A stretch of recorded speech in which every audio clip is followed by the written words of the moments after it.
जैसा साथियों, कैसे हो आप सब। आयोग के बच्चों के और पढ़ाई भी बहुत अच्छे से चलवा सके। तो उत्तर प्रदेश पुलिस कांस्टेबल का 32,000 प्लस पदों वाला जो एग्ज़ाम था, जिसका आप सब इंतजार कर रहे थे कि कब एग्ज़ाम होगा, फाइनली इसका एग्ज़ाम भी हो चुका है। ये एग्ज़ाम आप लोगों का 8 जून, 9 जून और 10 जून, ये दो शिफ्टों में हुआ है। 6 शिफ्टों के हिसाब से आप लोगों को मैं बता देती हूँ कि इसमें सभी स्टूडेंट्स ने एग्ज़ाम दे चुके हैं। अब उनको इंतज़ार है तो वो होगा आंसर की का, और उसके बाद इंतज़ार होगा तो वो आपका रिजल्ट का होगा। ठीक है, तो इसमें से आप लोगों को पता है कि हम लोगों का जो एग्ज़ाम हुआ था, आप सबको मैंने शॉर्ट वीडियो पर बता दिया था, लेकिन लॉन्ग वीडियो कोई भी यूपी पुलिस से रिलेटेड नहीं आया मेरा। तो वही था कि शॉर्ट वीडियो के माध्यम से आप सबके तक ये इन्फॉर्मेशन पहुंच चुकी थी कि दीदी का एग्ज़ाम जो है, मेरा एग्ज़ाम है वो 10 जून को फर्स्ट शिफ्ट पे हुआ था। और जो मैंने आपको बताया ही था कि अब मेरा जो एग्ज़ाम है वो सेंटर है फर्रुखाबाद। यानी पिछली जो री एग्ज़ाम जब हमारा हुआ था, तो उस री एग्ज़ाम में हमारा इटावा सेंटर था, लेकिन जब ये हमारा एग्ज़ाम हुआ है तो ये एग्ज़ाम में हमारा जो सेंटर डाल दिया वो फर्रुखाबाद, यानी इटावा से बहुत दूर पड़ जाता है। ठीक है, तो हमें कुछ मतलब क्या है कि हमारे डिस्ट्रिक्ट से मिला देते तो 2 डिस्ट्रिक्ट हमें लगता है क्रॉस करना पड़ा मुझे। तो ये हमारा था कि मैंने एग्ज़ाम दे के आई, उसके बाद से मतलब आपके लिए लॉन्ग वीडियो भी नहीं आए थे। मतलब एग्ज़ाम आप सबको पता ही था, इसलिए कोई लॉन्ग वीडियो नहीं आ रहे थे। आप सबके कमेंट्स बहुत ज़्यादा आ रहे थे कि दीदी हमारे यहाँ का ये चीज़ बताइए, वो चीज़ बताइए। तो दीदी जब इतनी बिजी है तो क्यों बताएगी। मतलब आपको मैं बता दूं कि इतनी ज़्यादा मतलब प्रॉब्लम्स होती है, उससे एक दिन पहले तो मुझे खाना पीना बिल्कुल बंद ही सा हो जाता है। मतलब कुछ अच्छा ही नहीं लगता है। ठीक है, तो मेरे तरह आप सब में से बहुत सारे भाई बहन होंगे जो शायद मुझे नहीं लगता है कि उनको खाना पीना अच्छा लगता होगा। मुझे भी नहीं बिल्कुल अच्छा लगता है। अगर मैं रोड पे जा रही थी और जब सेंटर वगैरह में देख रही थी तो बहुत सारे भाई बहन मतलब आराम से वो खाना वाना खाने में लगे थे, और मेरे तो प्यास भी नहीं लगती है। मैं अंदर चली जाती हूँ और बाहर आ जाती हूँ तो मैं पानी पीती हूँ आके। मेरे बचपन से ही ये आदत है। और मैं आपको बता, इतनी ज़्यादा मैं डरी हुई थी। मैं खुद सबको मोटिवेट करती हूँ और खुद ही डिमोटिवेट हो रही थी। मतलब बहुत ज़्यादा मैं डरती हुई इस चीज़ को, और मतलब बहुत ज़्यादा वो हो रहा था। एक तो सेंटर दूर, और उसके बाद क्या था कि गर्मी का मौसम, ये सभी चीज़ों को। और उसके बाद क्या था कि मतलब वहाँ पर एक अनजान जगह हो जाती है तो और भी दिक्कत होती है। अपना जैसे डिस्ट्रिक्ट होता है ना, तो वहाँ पर इतने हमें दिक्कत नहीं होती है। ठीक है, तो इसमें मैं आपको बता दूं कि मैं सरकार से एक रिक्वेस्ट करना चाहूँगी। जो मैंने देखा ना 10 जून को, तो वो एक ऐसी चीज़ देखी है जो शायद मुझे आप सबको पहले ही बता देनी चाहिए कि आप सब इस चीज़ को सहमति ज़रूर जताना कि सरकार को इतनी दूर सेंटर डालने की ज़रूरत नहीं पड़नी चाहिए थी और नहीं डालना चाहिए था। रीज़न ये है कि मतलब जिस प्रकार से उन्होंने सेंटर डाला और जिस प्रकार से स्टूडेंट्स की कंडीशन मैं देख रही थी ना, सच में ऐसी दया आ रही थी कि लग रहा था कि मतलब क्या कहूँ उस चीज़ को मैं, कि मतलब इतनी भीषण गर्मी थी, इतनी भीषण गर्मी, इतनी हाईवे से रोडों से इतनी भभक सी निकल रही थी गर्मी की। और उस गर्मी में इतनी मशक्क़त के बाद वो बताओ सेंटर पहुंच रहे थे। तो मैं सरकार से यही कहूँगी, कुछ मौसम भी देख के सेंटर डाला कीजिए स्टूडेंट्स का। इतनी दूर दूर डाल रहे हो, 300 किलोमीटर, 350 किलोमीटर, किसी का 250 किलोमीटर तो किसी का 200 किलोमीटर है। एक बार तो सोचनी चाहिए आप लोगों को ये चीज़ें। कंपटीशन कम करने का इतना ये मतलब नहीं है कि आप लोग किसी भी स्टूडेंट्स को कहीं भी डाल दो, कहीं भी फेंक देते हो एकदम से। वो इतनी तैयारी करता है, जो इस पूरी शिद्दत से पूरी अच्छे से तैयारी करके करे होता है ना स्टूडेंट्स, तो उसको कितनी भी दूर आप भेज दो वो चला जाएगा। क्योंकि उसका एक सपना होता है, उसका एक अपना लक्ष्य होता है। उसे लगता है कि भाई मुझे कहीं सेंटर डाले, और मुझे साल भर मैंने तैयारी की है तो एक दिन 2 दिन मुझे गंवाने में क्या दिक्कत जाता है। मैं 1-2 दिन ट्रेवलिंग कर लूँगा, मैं सब परिस्थितियों को झेल लूँगा। जब मैंने इतने सारे ताने सहे, इतना सब कुछ सहा, तो मैं ये भी सह लूँगा। वो मजबूरी बस इतनी दूरी तय करके हो जाता है एग्ज़ाम सेंटर। अभी देखा होगा कि इस एग्ज़ाम में कितने स्टूडेंट्स की मतलब डेथ भी हो गई है, वो भी मैंने देखी। तो वो भी चीज़ें हैं, और मैं जो रियल देखा तो उसको देख के तो लगा कि भाई सरकार को एक बार ये चीज़ को सोचनी चाहिए थी कि बहुत दूर सेंटर डाला। और मतलब इतनी गर्मी में, जैसा उनको मैं धूप वगैरह में देख रही थी तो अंदर से काँप रहा था जीव। और मैं आपको बता दूं कि कोई अच्छी सी मतलब क्या है, आप अपने लोकल की गाड़ी वगैरह कर लिया करो। कोई सेंटर अगर दूर दूर पड़ा करे तो उसमें आप गाड़ी कर लिया करो बड़ी सी, और वहाँ मतलब जो भी आपके भाई बहन हों जो आपके क्षेत्र पे, उनसे पता कर लिया करो कि मतलब दोस्त वगैरह का सेंटर है जो आपका पड़ा है कि वहाँ पर नहीं पड़ा है।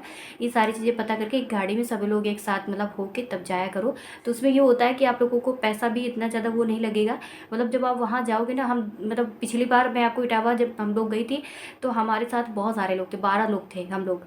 ठीक है, 12 ग्रुप था, जिसमें लड़के लड़कियां सभी थे। किसी का भाई बहन दोनों साथ में थे सेंटर में, जैसे हमारी हमारी बहन और मैं दोनों का साथ में पढ़ा। तो मेरी बहन का फर्रुखाबाद था और मेरा इटावा था। ऐसे करके एक भाई बहन दोनों बैठे थे, तो वो उनका उनका भी ऐसा ही था। एक का फर्रुखाबाद था, एक दूसरे बहन का था वो इटावा था। तो मेरी फ्रेंड थी, तो वो मेरा उसका इटावा था, 5 किलोमीटर की डिस्टेंस में थे हम लोग। तो ऐसा ही था, तो आप लोग गाड़ी वगैरह कर लिया करो, इतनी परिस्थितियाँ वहाँ मैं ट्रेन वगैरह में भी देखा तो बहुत कंडीशन ख़राब थी। तो इसलिए मैं इस चीज़ को बता दिया है। थोड़ा सा आपका टाइम वेस्ट हुआ हो तो वेस्ट नहीं है, बाकी अगर दिमाग से सोचोगे तो इस चीज़ को यही फील करोगे, नहीं हाँ कहीं ना कहीं हमने इस चीज़ को सही बोला है। ठीक है। तो इसमें क्या है कि आप लोगों को पता ही है कि उत्तर प्रदेश पुलिस कांस्टेबल में 4 सब्जेक्ट पूछे जाते हैं, जहाँ पर आप लोगों का जीके जीएस, रीजनिंग, मैथ, उसके बाद हिंदी आती है। ठीक है। तो मैं आपको बता दूं कि ये चारों सब्जेक्ट का एग्ज़ाम होता है, जिसमें आपको 150 क्वेश्चन आते हैं, 2 मार्क्स का एक क्वेश्चन होता है, और इसमें 300 मार्क्स का एक आप लोगों का एग्ज़ाम होता है। पिछली बार अभी तक देखा गया है कि आपकी निगेटिव मार्किंग इस पर भर्ती बोर्ड के द्वारा आप लोगों की रखी जाती थी, लेकिन अब आप लोगों की इस बार निगेटिव मार्किंग नहीं थी। तो बहुत सारे स्टूडेंट्स तो ऐसे करके यहाँ पर ऐड हो चुके थे कि भाई जिसकी 60% भी तैयारी थी, तो वो आपको मतलब क्या है, ये चल के चला है कि मतलब 70% यहाँ से हम कवर कर लेंगे, जहाँ पर आपकी निगेटिव मार्किंग नहीं होती। जैसे आपने 100 क्वेश्चन किए, 100 क्वेश्चन सही किए, लेकिन अब आपका 50 क्वेश्चन छूट रहे हैं, तो वहाँ पर आप सेंटर जाओगे तो ये लगेगा कि भाई मैं 50 क्वेश्चन क्यों छोड़ूँ, मैं उसको पूरा ही कर लूँ। तो 50 क्वेश्चन आप लोगों तुक्का मार के आप आ जाते हो, तो वहीं पर भी कहीं ना कहीं आपके 15 से 20 क्वेश्चन ऐसे होते हैं, 15 क्वेश्चन तो ऐसे हो ही जाएंगे आप लोगों के जो राइट निकल जाएंगे आप लोगों के। ठीक है। मैं मिनिमम 15 ले रही हूँ, नहीं कि किसी किसी के तो बहुत ज़्यादा सही हो जाते हैं तुक्के से। तो यही सारी चीज़ें हैं। तो आप लोगों को मैं बता दूं कि जो 150 का एक क्वेश्चन था और 120 मिनट की टाइमिंग मिली हुई थी। गर्मी का स्थितियाँ तो जानते ही हो, और हम लोग गए थे फर्रुखाबाद, जहाँ पर हमारा 10 जून फर्स्ट शिफ्ट पड़ा हुआ था। मैं कॉलेज का नेम बता देती हूँ, मैं कॉलेज का नेम भूल जाती हूँ, अपने यहाँ का हो तो मैं याद रखूँ। ये आप लोगों मेरा कॉलेज था वो स्वामी रामानंद बालिका इंटर कॉलेज था, ये फर्रुखाबाद में पड़ता है। फर्रुखाबाद स्टूडेंट्स को पता ही होगा इस कॉलेज के। और बहुत सारे कमेंट्स पे आए थे कि दीदी फर्रुखाबाद आना तो मुझे मैसेज कर लेना, लेकिन ऐसा था कि हम इतना डरे सहमे होते हैं उस टाइम पर कि कुछ समझ भी नहीं आता है, और कोई ऐसा होता है कि सामने से भी उतना नहीं हो पाता। ये होता है कि पेपर दो निकलो, ये सारी चीज़ें होती हैं। और हम लोग ऐसे टाइम पर निकलते हैं यहाँ से कि पड़ोसी भी ना समझ पाए कि भाई इसका एग्ज़ाम इस दिन था और इसने एग्ज़ाम देके घर पे आ गए। हमारा एसआई वाला था, तो हमारा 1 बजे के समथिंग वहाँ पर पहुँच रहा था। हम 11 साढ़े 11 बजे घर पे थे, लेकिन वो ऐसा था कि बहुत पास में पड़ गया था, कानपुर देहात ही पड़ा था, और हम आते हैं कानपुर नगर से, तो बहुत डिस्टेंस कम थी। तो पर सब लोग यही बोल रहे थे कि भाई एग्ज़ाम देने गई है कि नहीं गई है। तो एग्ज़ाम में ऐसे टाइम पर निकले थे घर से और ऐसे टाइम पर दे के आ गए थे कि किसी को कुछ भी नहीं पता चला। जब आप स्वयं की गाड़ी से जाओगे तब ये कंडीशन होती है। आप अपनी स्वयं की गाड़ी से कोशिश किया करो कि जाने की। इसमें आप लोगों को मैं बता दूं कि जो आपके क्वेश्चन थे मैंने आप क्वेश्चन जो किए हैं वो 110 क्वेश्चन करे थे, और उसके बाद इसमें टाइमिंग थी वो बिल्कुल एंड हो चुकी थी, क्योंकि हमारा जो फेवरेट सब्जेक्ट है, आपको बहुत बार मैंने बताया कि मेरा फेवरेट सब्जेक्ट मैथ है, जो कि मैंने मैथ को करने पर लगाया टाइम ज़्यादा। मैथ में मैंने टाइम लगा दी थी, और टाइम इतनी नहीं, मैंने ज़्यादा ही टाइम लगा दी। उसके बाद मैंने रीजनिंग को शुरू किया, जबकि ये मूर्खता है। और ये मूर्खता ना कहे कि आप लोग ये समझ लीजिए कि किसी की मतलब वो चीज़ों की वीकनेस रख सकते हो, क्योंकि मेरी जीके जीएस इतनी स्ट्रांग नहीं है, तो इसलिए मैं जीके जीएस को बाद में करती हूँ। जबकि ये चीज़ें हमें पढ़ ले करनी चाहिए, जैसे हमारा हिंदी है, जैसे हमारा जीके जीएस है, इसको पहले करना चाहिए, लेकिन मैं उसको उल्टा करती हूँ। मैं कोई भी एग्ज़ाम में मतलब क्या था कि मैंने पहले इसको मैथ किया, मैंने सबसे पहले मैथ देखती हूँ कि मैथ के क्वेश्चन कहाँ कहाँ हैं, पहले सबसे पहले मैथ करूँगी, उसके बाद क्या करती हूँ, फिर उसके बाद हिंदी करती हूँ, सॉरी उसको रीजनिंग करती हूँ। उसके बाद मैंने हिंदी किया, हिंदी के बाद मैं सबसे लास्ट पर, जो कि मैं बहुत नफरत करती हूँ जीके जीएस से, मैं पढ़ती भी बहुत कम हूँ, तो जीके जीएस मैंने इसको सेलेक्ट किया। ठीक है। तो इसमें था मेरा मॉडरेट थी, जो कि जीके जीएस हमारे उस पर आई हुई थी शिफ्ट में। और मैं स्टार्टिंग से 3 जून के मतलब क्या है 3 डेज़ की मैंने रिव्यू वगैरह भी देखे हैं, मतलब क्या है भाई बहनों के। तो मैंने ये चीज़ देखी है कि कोई भी स्टूडेंट्स फुल कॉन्फिडेंस से ये नहीं बोल पा रहा है कि भाई हमारी जो मैथ है, सॉरी जीके जीएस है, वो बहुत अच्छी गई है, बहुत अच्छी गई है, मैंने बहुत अच्छे से उसको राइट किया हुआ है। तो ऐसा किसी को भी नहीं सुनने में आया होगा, क्योंकि आप जानते हो हिस्ट्री हम इतनी ज़्यादा पढ़ डालते हैं, लेकिन हिस्ट्री के क्वेश्चन ही कितने मिलते हैं आपको। एक हिस्ट्री का क्वेश्चन मिलेगा तो आप कितने उस टाइम पर मतलब सैड फील करोगे कि भाई मेरे शिफ्ट में एक क्वेश्चन आया हिस्ट्री का। तो ऐसे होता है। और आप जाते हो करंट वगैरह ज़्यादा पढ़ा कीजिए, करंट से क्वेश्चन बहुत आते हैं, करंट से क्वेश्चन आते हैं। और आजकल पता है जितने भी एग्ज़ाम हो रहे हैं, तो उन एग्ज़ामों को सभी को देखा कीजिए, और रिव्यू वगैरह भी देखा कीजिए, उनके पेपर वगैरह भी देख लिया कीजिए कि जो एग्ज़ाम हो रहे हैं, तो उनमें जो हिस्ट्री है यानी जीके जीएस आप लोगों जीके जीएस है, वो उनमें से सबसे ज़्यादा कौन सा क्या है चीज़ को लेके चल रही है भर्ती बोर्ड। करंट को ज़्यादा लेके चली है, हिस्ट्री के लेके चल रही है, किसको लेके चल रही है, तो इससे उसको भी परखा कीजिए, तो इससे हमें एक शॉर्ट तैयारी भी मिल जाती है आप लोगों को। तो ये सारी चीज़ें हैं कि मैं अगर मेरे को वैसे भी वो मेरी वीक है तो मैं क्या करती हूँ, उसको पहले शॉर्ट तरीका देखती हूँ, केवल जीके जीएस को देखती हूँ, बाकी को नहीं, और सब्जेक्ट के साथ ऐसा खेल नहीं खेलती हूँ।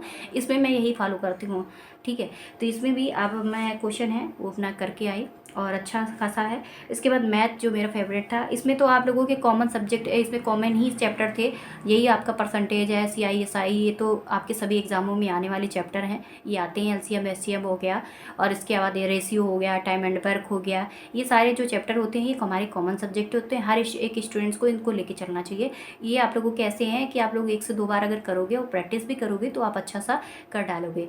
तो ये भी मेरा अच्छा गया है, लेकिन कुछ ऐसे डिफ़िकल्ट है इसमें। क्वेश्चन मैथ भी रखे थे जो मेरे से छूट रहे थे, तो मैंने इसको बाद में क्या है तुक्के कर दिए थे। 5 क्वेश्चनों में तुक्के मार दिए थे मैंने मैथ पे, ठीक है। उसके बाद आप लोगों को मैं बता दूं कि हिंदी में जो कि ग्रामर अच्छी खासी पूछी गई है, तीनों डेज पे ऐसे ही रहा है, मतलब ग्रामर वगैरह का।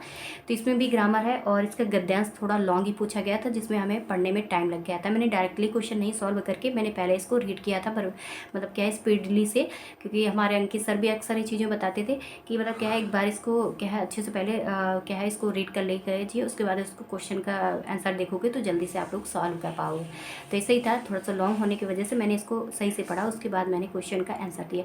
और मैंने ऐसा ही तो आपको बताया ही था कि जितने भी इसमें गद्यांश पे पूछे गए थे, तो उतने मेरे पूरे दोनों उस पर पूछे गए गद्यांश था, जो कि 2 पूछे गए थे, दोनों मेरे सही थे उसके क्वेश्चन पूरे, ठीक है। तो अच्छा था उसका। इसका तो कोई मैं गारंटी नहीं ले रही हूँ, जब इसकी आंसर की आएगी तभी इस पर पता चलेगा कैसे क्या है, और आज को मैं इस पर बता के जाऊँगी कितने क्वेश्चन हैं सही, ठीक है। उसके बाद हमारी जो इसमें GK GS मैथ के बाद हमारा आता है हिंदी।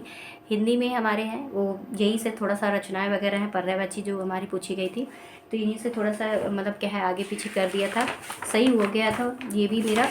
और इसके बाद मैं आपको ये भी बता देती हूँ। इसके बाद मैं टोटली क्वेश्चन जो किए हैं वो टोटली तो 185 क्वेश्चन किए हैं, और 110 क्वेश्चन कर पाई थी। उसके बाद मैंने 40 क्वेश्चनों पे ऐसे ही मार दिया था। मैंने कहा टाइम निकल जा रहा है, इससे अच्छा है कि मैं इसको ऐसे ही करके जाऊँ तो ज़्यादा सही है। उस बार तो हमें सोचना पड़ा था कि भाई हमारे 10 क्वेश्चन छूट रहे हैं, तो भाई 10 क्वेश्चन छूटे नहीं दो, क्योंकि उस पर निगेटिव मार्किंग थी, वो भी 1/2 की थी पिछली बार, और इस बार था कि निगेटिव नहीं थी, तो 40 क्वेश्चन छूट रहे थे। तो मैंने सोचा इसको 40 को पहले इसको मतलब क्या है सही वो करके जाऊँ, तुक्का देखते हैं कितने सही हैं। तो इस प्रकार से मेरे 120 हैं जो पूरे बन रहे हैं, और उसके बाद आंसर की आने के बाद ही पता चलेगा कितने का है इसका बन रहा है। यानी 120 क्वेश्चन हैं जो कि इसमें आ रहे हैं हमारे, जैसे मैंने इसको मिलाया था तो 120 निकल रहे हैं, बाकी तो हमारे 30 रॉन्ग पर आ रहे हैं। और उसके बाद ये भी बता देती हूँ आप लोगों को कि जो स्टूडेंट्स अभी से परेशान हैं, तो अभी परेशान हुई है, जैसे इसका पूरा डाटा निकलता है तो हम लोगों को खुद पता चल जाएगा इसका क्या है कट ऑफ वगैरह, आंसर की कब आएगी, कब इसका आगे का प्रोसेस होने वाला है। तो उस पर वीडियो आप लोगों का बाद में आ जाएगा, और ये मैंने आप लोगों को पूरा है रिव्यू दे दिया है कि कैसे क्या रहा है आप लोगों का। और तो इसमें कुछ भी इतना जैसा नहीं था, और आप सब ने दे दिया है ना, इसलिए थोड़ा सा मैं ज़्यादा नहीं वो कर रही हूँ, क्योंकि ऐसा था कि अगर हमारी स्टार्टिंग शिफ्ट में होता तो उसमें डिटेल से बताती आप लोगों को कि सब्जेक्ट किस मतलब कैसे क्या रहने वाला है, कैसे आप तैयारी करके जाओ वहाँ पे। अब ऐसा है कि हम लोग फाइनल में थे तो हम लोग बताएं तो क्या बताएं, भी तो इतना ही बता सकते हैं जितना मैंने आपको बताया, ठीक है। तो बहुत सारे आपके कमेंट्स आ रहे थे कि दीदी अपना रिव्यू दीजिएगा, अपना बताइए कितने मार्क्स का करके आई हो, कितना करके आई हो। तो भाई मैंने आपको बता दिया है। वैसे मैं 110 किया था, और पूरा जब अभी मैंने मिलाया मैच किया, क्योंकि भाई हम लोगों को भाई ये पेपर वेपर ना बहुत ज़्यादा हम लोगों को देखने पड़ते हैं, बहुत ज़्यादा भाई इसको मैच करना पड़ता है, इसलिए हमें लोगों को टाइम लग जाता है। आप जानते हो इतनी दूर से आना, फिर उसके बाद इसको भी चेक करना, और सारे चेक करने के बाद फिर देखना कि कितने रॉन्ग कितने राइट, ऐसे करके जब सभी चीज़ें हम चेक करते हैं तब जाके आपको बता पाते हैं। तो हम तुरंत से नहीं बता सकते थे, रास्ते में थे, तो इसलिए मैं आप एक लोगों से मैंने रिप्लाई एक लोगों का बोला था कि मैं घर पहुंचने के बाद आपको इसका क्या है वीडियो बना के अपलोड कर दूँगी। तो फाइनली आप लोगों को मैंने सारी चीज़ें बता दी हैं। अब आप पे डिपेंड्स करता है आप लोग क्या सोचते हो, ठीक है। आंसर के आने के बाद भी और चीज़ें क्लियर हो जाएंगी, कैसे क्या इस पर रहने वाला है, किसके नंबर घटेंगे और किसके नंबर बढ़ेंगे, ठीक है। तो मिलते हैं नेक्स्ट वीडियो पर।